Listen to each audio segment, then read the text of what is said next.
Hello, hi, my dear students. Welcome to SCube Academy. So this is Ravi Kalankar. Please subscribe my channel for updated videos, and please subscribe my channel.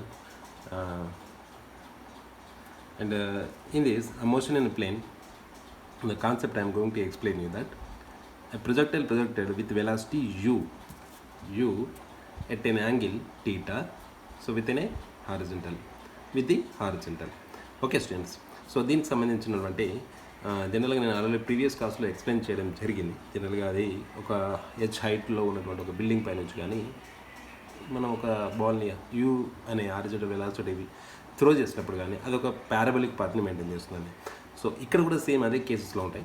So జనరల్గా మనం ఒక projectile గురించి మనం study చేసేటప్పుడు so మనం కనుక్కోవాల్సిన parameters ఏంటి అంటే, so time period కనుక్కుంటాం.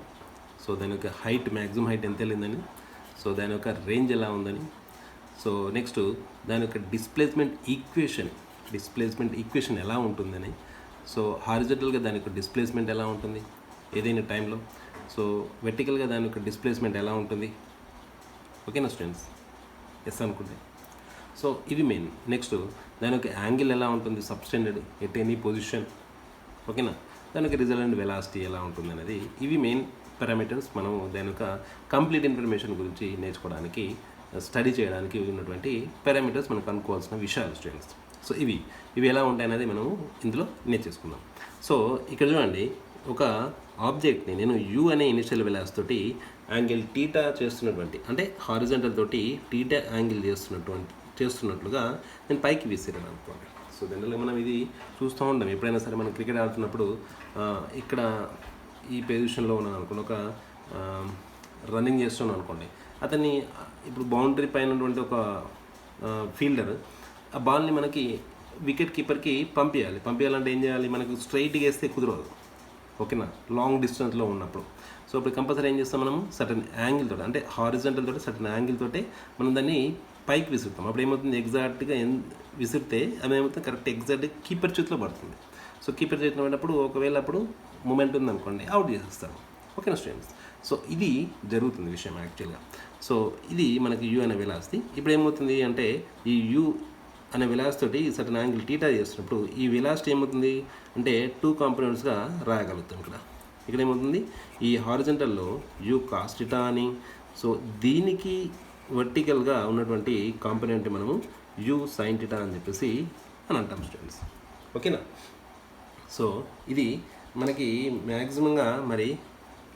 Maximum అంటే, సో వెలాసిటీ అంటే మీరు పైకి వెర్టికల్గా విసిరినటువంటి ఏదైతే వెలాసిటీ ఉంటుందో అది 0 ఎప్పుడు అవుతుందో అంతవరకే రీచ్ అవుతుంది. 0 అయినప్పుడు అయ్యే వరకు మాత్రమే రీచ్ అవుతుంది. కాబట్టి దాన్ని మ్యాక్సిమం హైట్ అని చెప్పేసి అని అంటాం. సో ఇది మ్యాక్సిమం హైట్ అవుతుంది. సో ఇక్కడ నుంచి ఇక్కడికి ఏదైతే ఉంటుందో దీన్ని మనము రేంజ్ అని అంటాం. ఓకేనా స్టూడెంట్స్? మరి ఇక్కడి నుంచి ఇక్కడికి రీచ్ అవ్వడానికి, అంటే బాల్ ఇక్కడి నుంచి ఇక్కడికి రీచ్ కావడానికి తీసుకున్నటువంటి టైంని మనం time period are time of flight అని చెప్పేసి అని అంటాం. ఓకేనా? సో ఇది మనకి కంప్లీట్ ఇన్ఫర్మేషన్. సో మరి ఒక్కొక్కటి కనుక్కుందాం స్టూడెంట్స్ ఇప్పుడు. సో ఎలా ఉంటుంది అని చెప్పేసి అంటే, సో ఇక్కడ చూడండి, జనరల్గా మరి యూ అనే వెలాసిటీ పైకి వేసినప్పుడు దాని యొక్క హారిజాంటల్ కేసులో ఏమవుతుంది, ux ఇదేమవుతుంది, ux you cos theta అవుతుంది. సో అదే uy ఏమవుతుంది, u sine theta. Velocities component ఇది. ఓకేనా స్టూడెంట్స్? సో ఇది నెక్స్ట్ ఏంటంటే, ఇది గుర్తుపెట్టుకోవాల్సిన విషయం ఏంటంటే, ఎప్పుడు కూడా హారిజాంటల్గా వేసినటువంటి ఏదైనా బాడీకి యాక్సిలరేషన్ డ్యూ టు గ్రావిటీ అనేది మారదు స్టూడెంట్. ఓకేనా? సో ఇదే హైట్లో ఉన్నటువంటి దానిపైన సేమ్ ఉంటుంది ప్రతి దగ్గర. అంటే ఫర్ ఎగ్జాంపుల్, ఒక ఆబ్జెక్ట్ అనేది ఇలా మూవ్ అవుతుంది అనుకోండి. మూవ్ అవుతున్నప్పుడు ఇది సర్టెన్ హైట్లో, ఒక స్మాల్ హైట్లో ఉందనుకోండి, ఇక్కడ జీ ఎంత ఉంటుందో ఇక్కడ కూడా అంతే జీ ఉంటుంది, ఇక్కడ కూడా అంతే జీ ఉంటుంది, మారదు, సేమ్ హైట్లో ఉంది కాబట్టి. సో అప్పుడు మరి ఇక్కడ జీ మారట్లేదు అని అంటే దానికి వెలాసిటీ ఎలా ఉంటుంది, కాన్స్టెంట్ వెలాసిటీగా ఉంటుంది అని చెప్పేసి సింపుల్గా చెప్పేయచ్చు. సో ఎక్కువ ఆలోచించకుండా. సో ఇక్కడ కూడా అదే కేసులో ఉంటుంది. సో హారిజాంటల్ కాంపోనెంట్ అనేది ఎప్పుడు కూడా మారదు. సో ఇది ఎప్పుడు కూడా ఎలా ఉంటుంది, కాన్స్టెంట్గా ఉంటుంది. ఓకేనా. కానీ ఇదేమవుతుంది, పైకి వెళ్తుంది కాబట్టి హైట్ మారుతూ ఉంటుంది కాబట్టి దానికి వెలాసిటీ ఏమవుతుంది, మారుతూ వస్తూ ఉంటుంది. సో అది వేరు. ఓకేనా. సో నెక్స్ట్ మనకి ఇక్కడ జనరల్గా మనము చూడాల్సిన విషయాలు ఏంటంటే హారిజంటల్ డిస్ప్లేస్మెంట్. సో ఈ విధంగా టైం టీ అనే దగ్గర టైంలో హారిజంటల్ డిస్ప్లేస్మెంట్ ఎలా ఉంటుంది. So first case, so horizontal displacement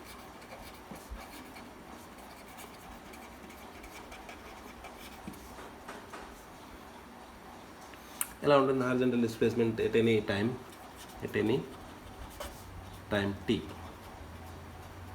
tea దగ్గర ఎలా ఉంటుంది అని అంటే, సో ఇక్కడ మనకి వెలాసిటీ ఎలా ఉంది, యూ కాబట్టి ఇక్కడ ఏమవుతున్నాయి, ఈ సందర్భంలో నేను x ఈజ్వల్ టు తీసుకుంటున్నాను. x ఈజ్వల్ టు ఎలా రాస్తారు, జనరల్గా v ఈజ్వల్ టు x/t కదా. So x equal to v into t రాస్తాం కదా. సో ఇక్కడ మరి v ఇంటూ t ఇక్కడ ఏమవుతుంది, x ఈజ్వల్ టు v ఏంటిది ఇక్కడ ఇనిషియల్ దీని హారిజంటల్ వెలాసిటీ కాబట్టి u cos θ into t. So ఇది మనకి వస్తున్నటువంటి ఫార్ములా. ఓకేనా. దీన్ని ఇంకో విధంగా కూడా చేయొచ్చు. సో అది x equal to u cos θ.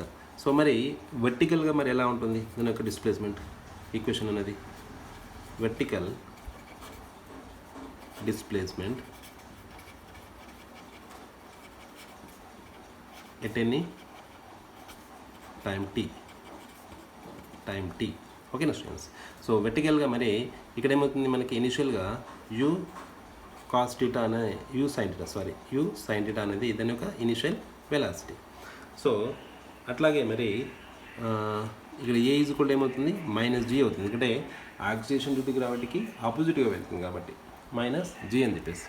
So time t. ఓకేనా స్టూడెంట్స్. సో డిస్ప్లేస్మెంట్ ఎంత, s ఈజ్వల్ టు y అనుకుంటున్నాను అనుకోండి. సో y డైరెక్షన్ అనుకుంటాను. సో ఇప్పుడు equation of motion s equal to ut plus half at² అనుకుంటే ఇక్కడ s ఈజ్వల్ ఏమవుతుంది y.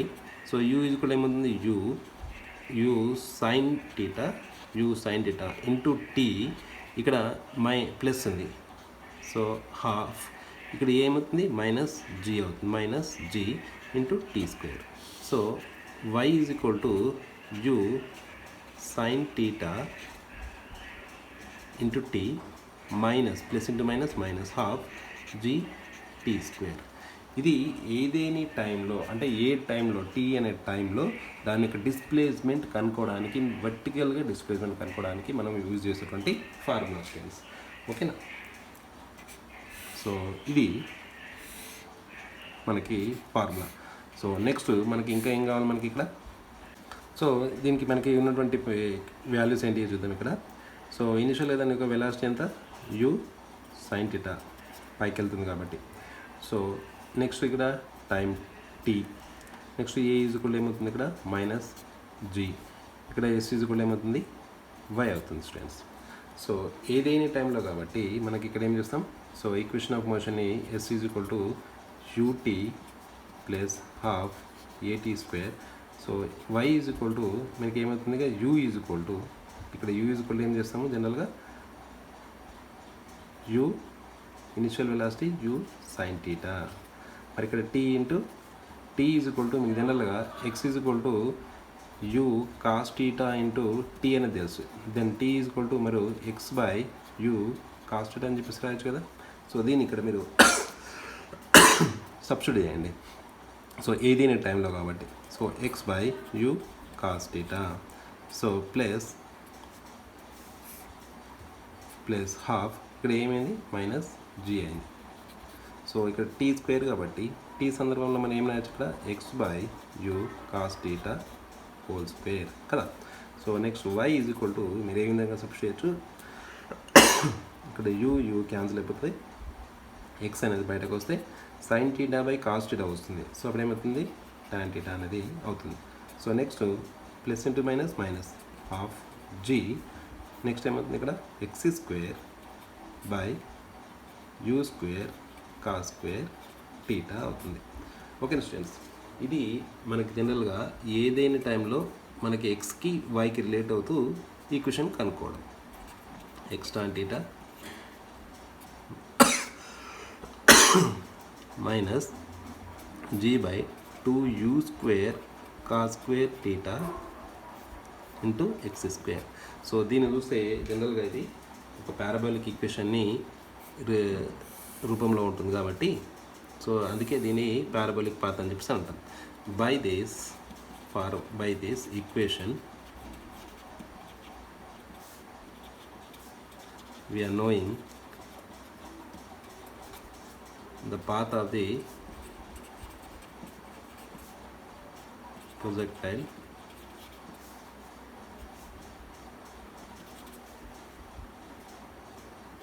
is parabolic. So ఇది మనకి అర్థమవుతుంది స్టూడెంట్స్. సో నెక్స్ట్ ఏంటిదనంటే నెక్స్ట్ ఫోర్త్ పాయింట్ ఏంటిదనంటే స్టూడెంట్స్ టైం పీరియడ్ కనుక్కోవాలి. Time period. So time period పైకి వెళ్ళడానికి ప్లస్ మళ్ళీ కిందికి రావడానికి. టోటల్ టైం పీరియడ్ ఏంది జనరల్గా పైకి వెళ్ళి కిందికి వస్తుందంటే మనకి డిస్ప్లేస్మెంట్ ఏమవుతుంది 0 అవుతుంది. ఓకేనా. ఏ ఈజ్వల్ ఏమవుతుంది G అవుతుంది. రైట్. సో ఆ సందర్భంలో మీకు ఈక్వేషన్ కనుక్కుంటే S equal to ut plus half AT square. So అందులో మీరు u ఈజ్వల్ టు 0, ఇక్కడ ఏమవుతుంది u sin theta into t time period. ఎందుకంటే పైకి వెళ్ళి కిందికి రావడానికి టైం పీరియడ్ కదా, సో దాని time period. So half g ఇక్కడ ఏమవుతుంది t equal to t square అవుతుంది. Okay students. ఏ ఈజ్వల్ పైకి కిందికి వెళ్తుంది కాబట్టి మైనస్ జీ అవుతుంది. సో ఆ సందర్భంలో ఏమవుతుంది ఇక్కడ 0, ఇక్కడ టీకి ఇక్కడ టీ ఉంది కాబట్టి ఒక టీ తీసుకొచ్చి ఇటు పడేస్తే ఏమవుతుంది 0 అయిపోతుంది. So u sin theta minus half G T అనేది వస్తుంది. సో దీన్ని మీరు ఇటు తీసుకొస్తే ఏమవుతుంది u sin theta is equal to half G T వస్తుంది. సో అప్పుడు మరి టీ ఈజ్ ఈక్వల్ ఏమవుతుంది ఇక్కడ ఈ 2ని తీసుకొస్తే 2u sin theta by G అనేది వస్తుంది. సో మనకి మేజర్గా కనుక్కోవాల్సిన ఫార్ములా ఇది ఒకటి వస్తుంది. So time period. సో ఈ టైం పీరియడ్ని బట్టి మరి ఈ టైం పీరియడ్లో బాగానే ఉంది. మరి ఈ టైం పీరియడ్లో ఎంత హైట్ వెళ్తుంది? So height maximum height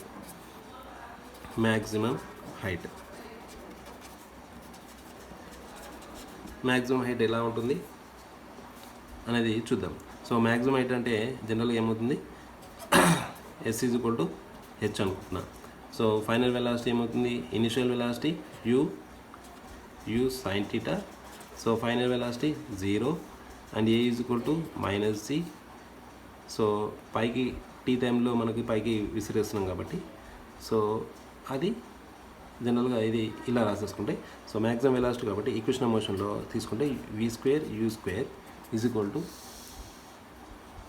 to 2as తీసుకుంటే so final velocity 0. So 0 square u equal ఏమవుతుంది u sin theta whole square that is equal to 2. ఇక్కడ ఏమవుతుంది a equal to minus G. So maximum velocity H. So ఇక్కడ minus ఉంది కాబట్టి cancel అయిపోతుంది. u square sin square theta that is equal to 2g H అనేది వస్తుంది. That H is equal ఏమవుతుంది u square sin square theta by 2g maximum height. Okay students. So ఇది maximum height. So 6th one range in horizontal జరుగుతుంది కదా, horizontal range. So ఆ సందర్భంలో మనకి ఇక్కడ ఏం తీసుకోవచ్చు అని అంటే సో హారిజంటల్గా దానికి వెలాసిటీ అనేది మారదు, u cos θ ఉంటుంది. మరి ఇక్కడ నుంచి అక్కడికి అంటే ఒక పాయింట్ నుంచి ఇంకో పాయింట్కి time t is equal to కాబట్టి టైం పీరియడ్ అవుతుంది, టైమ్ ఆఫ్ ఫ్లైట్ అవుతుంది. సో ఇక్కడ x ఈజ్ ఈక్వల్ టు దానికి డిస్ప్లేస్మెంట్ అనుకుంటే జనరల్గా మనకి displacement x is equal to velocity into time అవుతుంది. సో అప్పుడు ఇది r is a range, v is what u cos θ, then ఇది t is equal what time period అవుతుంది. టైం పీరియడ్ కాబట్టి డైరెక్ట్గా టైం పీరియడ్ మనం ఏం చేసుకోవచ్చు 2u sin θ బై g అనేది వస్తుంది కదా. So r is equal to u into u square. So 2 sin θ cos θ by so g వస్తుంది. So r is equal to u square, ఇది 2 sin θ కాస్ట్ ఏమవుతుంది sin 2θ అనేది వస్తుంది బై జే వస్తుంది. ఇది మనకి రేంజ్ వస్తుంది స్టూడెంట్స్, ఇది మనకి రేంజ్ వస్తుంది. సో నెక్స్ట్ మనకి 7th ఏంటి అని అంటే యాంగిల్. సో ఏదైనా ఒక సందర్భంలో ఒక ప్రొజెక్ట్ ఇలా వెళ్తున్నప్పుడు మనకి ఈ సందర్భంలో ఇదేమవుతుంది v u sine theta, so ఇదేమవుతుంది యు కాస్ట్ అవుతుంది.